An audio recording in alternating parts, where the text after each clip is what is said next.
బుట్టెల మరో ప్రకటన చూస్తున్నాం. స్టేషన్ కన్పూర్లో కడియం శ్రీహరి మాజీ డిప్యూటీ సీఎం తాడికొండ రాజయ్య మధ్య మాటల యుద్ధం కొనసాగుతుంది. ఇక బీఆర్ఎస్ నుంచి కాంగ్రెస్ లో చేరిన కడియం వెంటనే తన పదవికి రాజీనామా చేయాలని బీఆర్ఎస్ నేతలు డిమాండ్ చేస్తున్నారు. ఈ నేపథ్యంలోనే ఎమ్మెల్యే కడియం శ్రీహరి కీలక వ్యాఖ్యలు చేశారు. తన స్వార్థం కోసం పార్టీలు మారలేదని, కేవలం నియోజకవర్గ అభివృద్ధి కోసమే కాంగ్రెస్ లో కలిసి నడుస్తున్నానని అన్నారు. ఇక కొంతమంది సభ్యత సంస్కారం లేకుండా మాట్లాడుతున్నారని మండిపడ్డారు. వ్యక్తిగత దూషణలు రాజకీయాల్లో పనికిరావని, ఢిల్లీ వెళ్లి కాలు మొక్కిన రాజయ్యను పార్టీలో చేర్చుకోలేదని కడియం శ్రీహరి స్పష్టం చేశారు.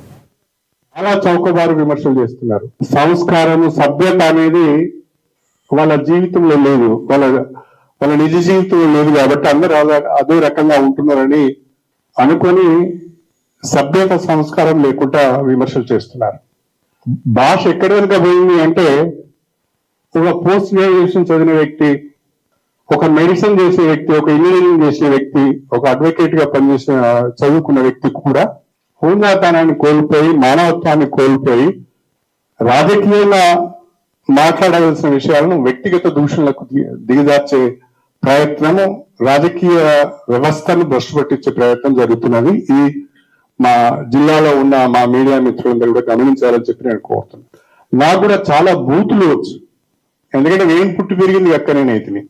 నేను గదే పల్లెటూరులో పుడుతుని, గదే గుడిసెలలో పుడుతుని, గదే మాటలు ఇంటిని చిన్నప్పటి నుంచి. కాకపోతే తర్వాత కాలంలో ఇంత చదువుకొని కొంతమంది మీలాంటి మేధావులతో కలిసి తిరిగి కాస్తో కూస్తో జ్ఞానాన్ని సంపాదించుకొని సభ్యతను నేర్చుకున్నా కాబట్టి కొన్ని మాట్లాడాలంటే ఇబ్బెట్టిగా అనిపిస్తుంది, సిగ్గు అనిపిస్తుంది నాకే.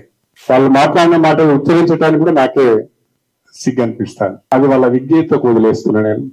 బాధ ఎక్కడైతుంది అంటే, 15 సంవత్సరాలు ప్రజలు అవకాశం ఇస్తే, ఎమ్మెల్యేగా గెలిపిస్తే 15 సంవత్సరాలు నియోజకవర్గాన్ని పట్టించుకోకుండా, అభివృద్ధి పైన ఒక ప్రణాళిక లేకుండా, సంక్షేమం గురించి ఆలోచన చేయకుండా, రాజకీయం అంటే అవినీతి అక్రమాలనే విధంగా నిర్వచనం చెప్పి, బీఫామ్లు అమ్ముకొని, దళిత బంధు అమ్ముకొని, తన చిల్లర చేసిన ద్వారా, చిలిపి చేసిన ద్వారా నియోజకవర్గానికి చెడ్డ పేరు తెచ్చిన వ్యక్తి కుసంస్కారి లెక్క మాట్లాడుతూ ఉంటే సమాధానం చెప్పాలంటే కూడా బాధ అనిపిస్తుంది.